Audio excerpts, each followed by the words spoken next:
En fait, ça pose la question de la psychologie du couple, cette histoire d'orgasme. C'est pourquoi la fille, elle fait semblant, c'est quoi la vraie raison, pourquoi le mec, il fait semblant, qu'est-ce qu'ils veulent ménager, à qui ils font plaisir.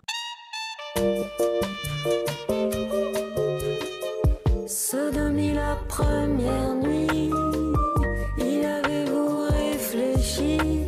Vous vouliez le grand amour, il a fui au petit jour. Bonjour, good morning. Je suis Bénédicte Anne, votre love coach depuis 2004. Ici, on parle toujours cash, mais jamais trash, d'amour, de célibat et de schéma relationnel. C'est parti! Je te représente très rapidement, Bénédicte. Formation initiale en psychologie, grosse expérience du love coaching, du développement perso, du coaching de vie. Tu as fondé une agence de rencontres, une agence matrimoniale, un cabinet en images personnelles. Tu as publié 4 livres, des interventions expertes dans la presse, à la radio, à la télévision. Et ce pourquoi tu es là, un podcast qui s'appelle Sodomie la première nuit, point d'interrogation, et qui partage notre franc-parler. C'est pour ça qu'on aime bien papoter avec toi, Bénédicte. Aujourd'hui, on va parler des orgasmes, et en particulier, vrai orgasme ou simulation. Peut-être qu'on peut commencer par les motivations qui peuvent amener les gens, parce que c'est hommes et femmes, à simuler un orgasme. Peut-être je vais commencer par quelque chose que j'ai lu. Il y a 3 études qui ont été compilées dans un article paru cette année dans la revue Social, Psychological and Personality Science et qui confirment que de nombreuses femmes simulent les orgasmes pour préserver l'ego de leur partenaire. Et ce que j'ai trouvé intéressant, c'est que les femmes qui gagnent plus d'argent que leur partenaire seraient 2 fois plus susceptibles de simuler un orgasme. Donc on mesure là que l'intention de simuler l'orgasme partirait de vouloir ménager l'ego masculin qui par ailleurs se sentirait effrité par le fait que la partenaire de l'homme gagne plus. Ce qui cacherait une forte culpabilité de la part de la femme, de pouvoir réussir, de pouvoir être potentiellement au-dessus, mais au-dessus de quoi, enfin bref. Mais ouais, c'est intéressant. Ça me fait penser à ma compagne actuelle qui a un bon poste de management, elle est numéro 4 dans une société de 300 personnes, et quand elle datait, quand elle faisait des rencontres amoureuses, elle avait tendance à minimiser sa position. Elle disait oui, j'ai un poste commercial, et elle disait surtout pas je suis directrice commerciale, pour préserver à nouveau l'ego masculin. J'ai trouvé ça fascinant. Et c'est ce qu'elle a fait avec toi. Alors, je crois qu'avec moi, elle a rapidement senti qu'il n'y avait pas besoin parce que, alors j'ai mes failles à moi, mais celle-ci n'en est pas une. J'ai pas besoin de me sentir professionnellement supérieur à ma compagne. Alors, on peut aller dans cette direction qui effectivement est intéressante, mais moi j'ai plutôt dans mes coachés des femmes qui gagnent très bien leur vie et qui font du down dating, donc elles draguent par le bas, c'est quand Elisabeth Taylor épouse son jardinier, parce qu'elle ne s'autorise pas à rencontrer quelqu'un qui gagne la même chose qu'elle. Et moi j'irais plutôt dans la direction, pourquoi est-ce que je drague quelqu'un qui va baisser mon niveau de vie? C'est quoi cette mauvaise image de moi qui fait que je suis obligée de payer pour avoir un homme quelque part, tu vois? Oui, parce que c'est exceptionnel ce schéma de down dating comme tu l'as appelé, parce que généralement dans nos sociétés, les femmes sont plutôt dans du up dating pour des raisons de besoin de sécurité perçue ou réelle, et elles ont tendance à s'accoupler et se mettre en couple avec des hommes de niveau similaire ou au-dessus d'elles. Alors que les hommes peuvent pratiquer plus aisément le down dating, et là c'est la caricature du patron qui va se mettre en couple avec sa secrétaire, ça arrive très souvent. Mais ça c'est en train de changer parce que le monde bouge, comme tu l'as remarqué, et en fait il y a de plus en plus de femmes qui font des études, vu que à l'école les femmes sont meilleures que les garçons puisqu'elles ont des crises d'adolescence moins poussées, et elles ont parfaitement compris que si elles n'ont pas un boulot correct, elles vont être limitées dans leur vie. Donc il y a de plus en plus de femmes qui gagnent très bien leur vie, et il y a de plus en plus d'hommes, par conséquent il y en a de plus en plus qui la gagnent moins bien, et que 80% des femmes ne veulent que 20% des hommes. C'est-à-dire que les Cosettes, les moyennes, les moches, les débiles, ou les filles brillantes et moches, ou brillantes et belles, ou belles et débiles, veulent toutes les mêmes mecs. C'est-à-dire des mecs beaux qui ont du fric. Donc, ça se complique, et tout l'enjeu pour moi, c'est qu'est-ce que tu fais qu'un mec qui gagne pas la même chose que toi, au moins? Qu'est-ce qui fait qu'à un moment donné, t'as choisi ça? Alors, s'ils se sont rencontrés en bas, et que lui n'a pas d'ambition, qu'elle a évolué, c'est autre chose. En général, il divorce. Mais elle doit payer une pension alimentaire. Et ça lui fout les boules. C'est lié, bien sûr, à la règle de la communauté réduite aux acquêts. Donc, pourquoi est-ce qu'une femme est avec un homme qui gagne moins qu'elle? Ça serait intéressant de s'y intéresser. Et puis après, il faut voir qu'entre la sexualité, puisqu'on parle d'orgasme, et les revenus, on a le même vocabulaire. Mon trésor, les bourses. C'est du donner-recevoir, tout ça. Voilà, c'est de la comptabilité. Quand tu appelles quelqu'un mon trésor, excuse-moi, mais tu vaux cher, quoi. C'est pas comme si tu l'appelais ma douce. On dit qu'on est beau comme Crésus aussi, il y a cette expression. Parce que justement, t'es beau parce que t'as de l'argent. Et quand j'avais mon agence de rencontre, on trouvait normal de présenter une femme de 40 ans à un homme de 60. C'était la règle. Aujourd'hui, pour que ça se produise, il faut que le mec soit connu, friqué, ou qu'il soit en lien avec l'image du père et la problématique de la fille. Mais jamais, naturellement, une femme va aller vers un homme qui a 20 ans de plus. C'est fini. Alors qu'avant, du temps de Molière, on mariait les toutes jeunes femmes avec des barbons, on appelait ça. Donc aujourd'hui, le mode d'antan, c'est-à-dire l'homme en haut et la femme en bas, le prince qui rencontre la bergère, c'est en train de disparaître. Et ça disparaît d'autant plus qu'il y a, d'une part, plus de femmes qui gagnent de l'argent, et d'autre part, que même les pauvres comme les riches veulent les mêmes hommes. Donc la femme qui est avec un homme qui gagne moins qu'elle, c'est qu'il y a un problème. Parce que des hommes qui ont de l'argent dans le dating, il y en a plein. Moi, mes coachés, tous les jours, je suis au courant de leur nouveau mec. Elles m'envoient les captures d'écran, le profil, il fait ça, il gagne tant, sa pension, son machin. Donc je suis au courant de ce qui se passe dans la réalité. Donc ça pose cette première question. Peut-être un bémol que j'apporterais, c'est que quand tu parles de l'écart d'âge de 20 ans que tu as cité, c'est comme si la seule chose qu'un homme plus mature pouvait apporter, c'est des revenus ou des actifs qu'il a constitués avec son expérience. Je dirais qu'il y a aussi des atouts d'attitude et de personnalité, parce que sa confiance en lui, son assurance, son aisance dans le monde, son influence va venir aussi avec les années. S'il a cette aisance et cette influence et qu'il a appris des choses, c'est qu'il a un certain profil. Oui, il n'a pas qu'une personnalité, parce que la même personnalité au RSA, pardonne-moi, mais personne va aller le voir. C'est un charisme qui est quand même beau comme Crésus. Ça dépend comment on prend le truc. Je pense que ce qui peut intéresser une femme, c'est pas tant l'argent qu'à l'homme, c'est plutôt les compétences et les qualités dans cet homme qui ont fait qu'il a eu l'argent. Qui vont faire que pendant un temps, elle va effectivement s'initier à ça et qu'elle va le quitter après pour aller rencontrer quelqu'un de son âge. C'est ce que font d'ailleurs les hommes jeunes avec les femmes mûres. Mais spontanément, quelle femme va aller voir un homme qui a 20 ans de plus? S'il a un charisme de lavabo et pas une thune, et qui vit dans un bouge. Ah mais voilà, le charisme de lavabo est pas une thune. Par contre, s'il a du charisme, s'il a une certaine attitude, si c'est une personne influente... Ben voilà, une personnalité publique. Donc elles vont pas aller voir un SDF... Pas forcément connu. Hein. Non, mais pas forcément connu, mais une personne influente. Ça veut dire quelqu'un qui a une notoriété, qui est en vue. Donc une femme... Un pouvoir, quelque chose. Et c'est vrai que chez vous, les hommes, votre charisme et votre confiance en vous, chez vous, se développe beaucoup avec votre portefeuille, en fait. Et votre sexualité est en lien avec le portefeuille. Ça veut dire que j'en ai une grosse, j'ai une grosse voiture. Et plus elle est petite, plus j'aurai une grosse voiture. Je pense que ce même homme-là, quand il a cultivé les compétences et les caractéristiques qui vont faire que plus tard il aura de l'argent, il sera quand même attirant avant d'avoir l'argent. Parce qu'il a les compétences, qualités. On ne peut pas dissocier l'argent des compétences, puisque c'est précisément parce qu'il a les compétences qu'il a fait fructifier l'argent, et c'est tout ça qui fait qu'il... Oui, parce que l'argent, c'est une énergie, initialement. Si je regarde mon propre exemple... voilà, je sais qu'on parle de toi depuis tout à l'heure. Oui, c'est ça. je sais pas le dire. Faut le sait tout, je crois. Ma compagne actuelle a 15 ans de moins, mon ex d'avant 15 ans de moins, celle d'avant 20 ans de moins, celle d'avant... J'adore quand il dit ça comme ça. Et Bénédicte, je fais attention en phase de dating de surtout pas séduire avec l'argent, c'est-à-dire je vais pas sortir les voitures, je vais pas montrer mon immobilier, je vais me présenter avec ma personnalité, mes caractéristiques, mes qualités. Sauf que t'es un séducteur professionnel. Donc tu peux pas te présenter comme un mec normal, entre guillemets.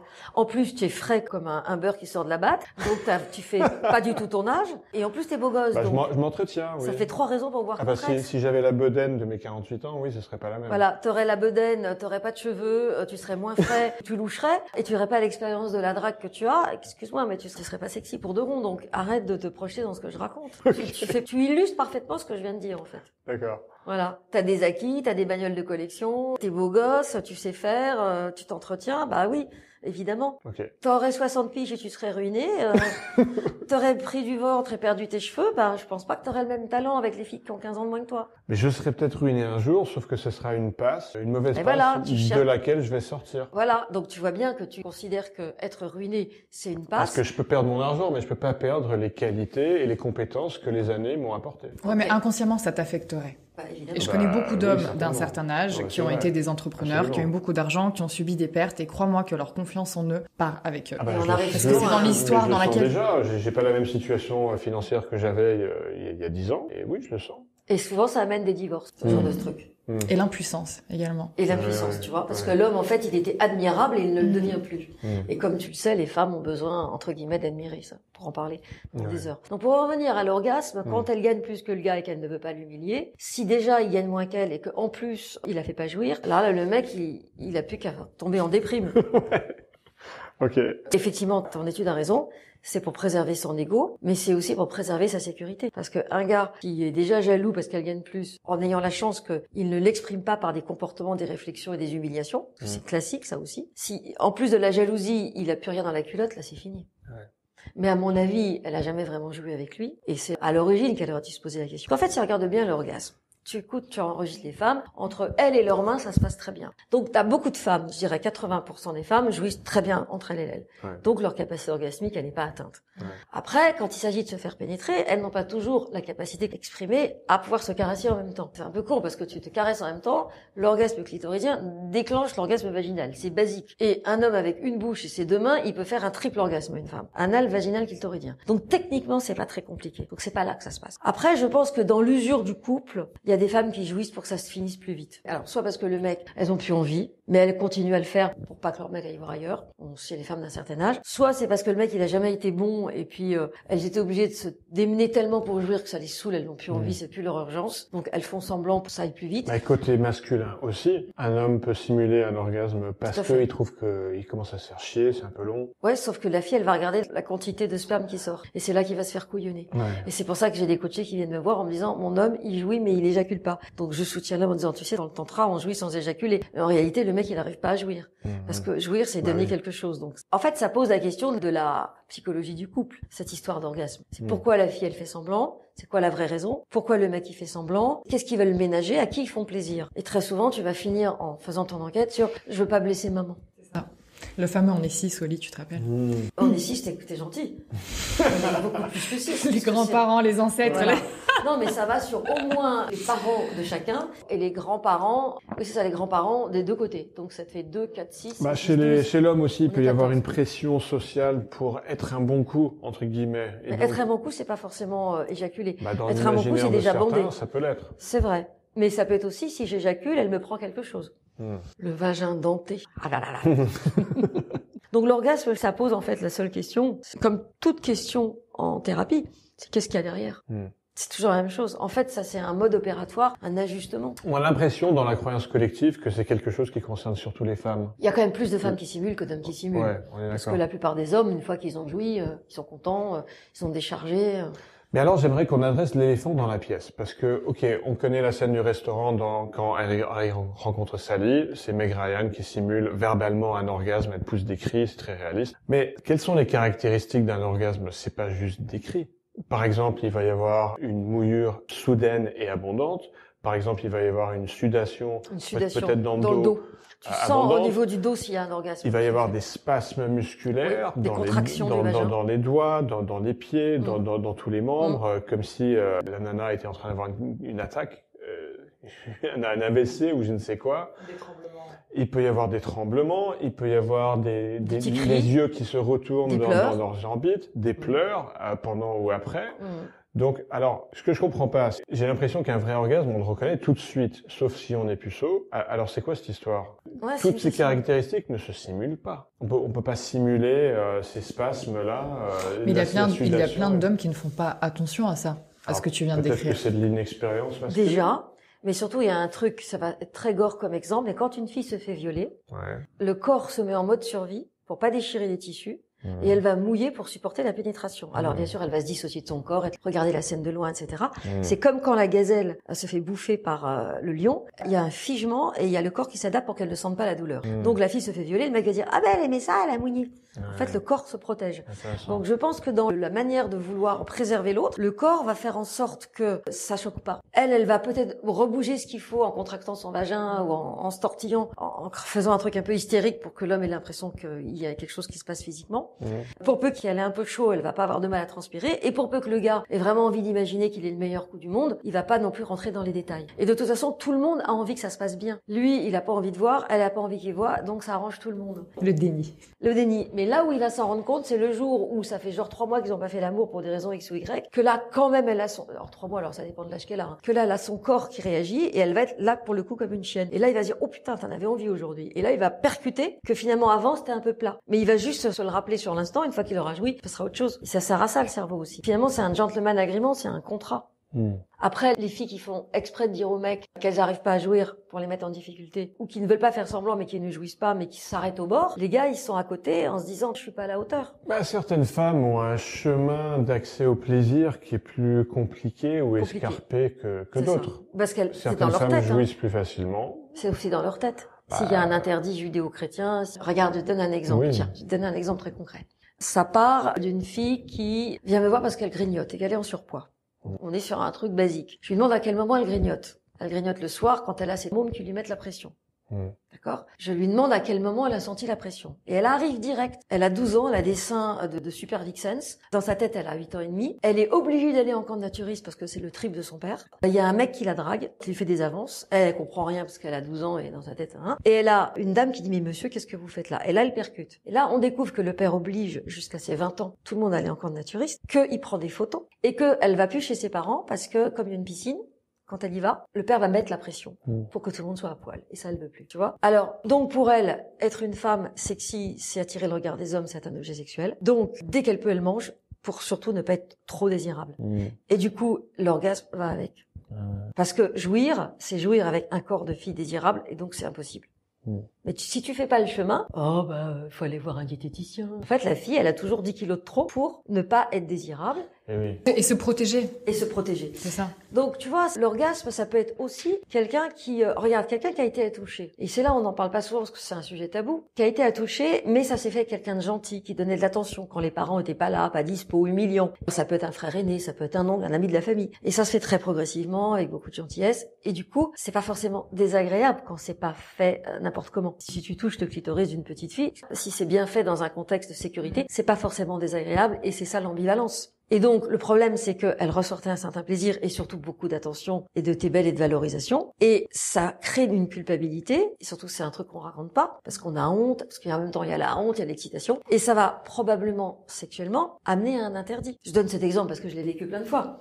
Parce que tous les accouchements sont pas brutaux. Tu as déjà entendu ça aussi? Bien sûr, l'inceste, quand c'est un oncle, un grand frère, c'est quelqu'un en qui tu as confiance en plus. Et qui est tendre. Et c'est ça. Et au-delà du côté agréable, désagréable, tu lui fais confiance. Donc t'y vas, tu te dis ça crée un lien en fait entre nous deux, il y a quelque chose qui se passe. Donc en effet, il y a une honte qui est déclenchée derrière, qui n'est pas travaillée parce qu'il y a beaucoup de tabous et qui reste bloquée en fait dans le corps ou énergétiquement parlant et qui émane des conséquences au lit. Voilà. Et à l'inverse, moi je me souviens de stages de tantra où à la fin on était en étoile, ça veut dire que tout le monde avait sa tête au centre et tous les corps étaient ouverts. Les mecs étaient allongés, les filles on était sur les mecs et on est parti dans un truc tantrique où tu te rends compte que tu peux avoir un orgasme rien qu'en étant dans l'énergie sexuelle du mec qui peut avoir une érection mais avec lequel tu n'es pas en contact. T'en as qui étaient bien sûr collés de culotte à culotte au sexe de l'homme parce qu'on n'était pas à poil, et t'en avais qui avaient pris leur soutif et qui faisaient en dansant avec, tu sais, un peu comme un lasso, un petit peu comme quand tu fais une tournée autour de ta main, un foulard quoi. Et c'était pour moi la contrepartie de la qui ne jouit pas, parce que elle avait un orgasme hystérique. Et moi je me suis vue arriver à jouir en étant même pas en contact avec le sexe de l'autre, parce que c'est énergétique. Et en plus, comme c'est un peu hystérique, parce que tout le monde te regarde, puis que tu veux pas avoir l'air de celle qui arrive pas, tu rajoutes une couche, mais en fait, tu jouis vraiment. T'as les mêmes symptômes, c'est-à-dire que tu cries, tu pleures, tu fais tous les symptômes que tu as quand tu jouis. C'est à la fois hystérique et réel. Donc, la simulation, c'est la même chose à l'envers. C'est aussi simple que ça. Et identitairement, ton besoin d'être une femme qui a l'air épanouie est peut-être plus important, alors après, ça dépend des femmes, que ton besoin de jouir. Parce que finalement, ce que tu veux, c'est le contrôle. C'est ça. Et c'est vrai qu'au final, tout se passe avant, en fait. Si tu galères à chauffer ta nana, à l'exciter, etc., tu peux, et tu aurais 90%, même plus, je suis gentille, je crois, que derrière, il y aura peut-être pas le vrai orgasme et que ce sera de la simulation. Si avant, il y a eu ces tensions sexuelles qui, justement, créent déjà une rencontre, une espèce de jouissance et de plaisir, mais là, tu sais ce qui se passera derrière. Donc vraiment, je pense qu'il faut plus faire attention à ce qui se passe avant que après. Il y a aussi un truc très physiologique. T'as pas fait l'amour depuis longtemps, t'as encore un âge où tes hormones sont là, ton laps de temps sans faire l'amour, ça va être 15 jours. Donc tu t'empales sur le mec, tu jouis, et puis tout ce que tu veux, c'est qu'il jouisse pas avant toi. Et à la limite, tu ravales ton orgasme, parce que si jamais tu jouis, tu vas le déclencher le sien. Tu vois, alors c'est 15 jours quand t'as un certain âge, peut-être que c'est une semaine, après ça dépend des natures, il y a des gens qui sont très portés, d'autres pas. Et puis, que ce soit 15 jours ou 6 mois, il y a un moment donné, la femme, même âgée, va être en rut. Je me souviens d'une femme dans mon agence de rencontre qui me disait « Bénédicte, je me dessèche !» 80 balais. « Trouvez-moi un homme !» Et aussi, toujours pour faire contrepoids, toutes ces femmes qui ont eu des cancers du sein ou de l'utérus, qui ressuscitent et qui viennent dans l'agence pour avoir des aventures avec des hommes, pour se retrouver dans le féminin. Et là, je sais pas si elles ont des orgasmes, mais le fait même d'être pénétrées, de plus être sous chimio, même si elles n'ont plus leur utérus, mais d'avoir toujours un vagin ou d'avoir des seins refaits, ça les remet en contact avec le féminin. Donc, mais on peut dire que dans la simulation, il y a une façon de rester en contact avec un féminin interdit. Parce que c'est tellement plus simple de dire, t'y arrives pas, t'es pas à la hauteur.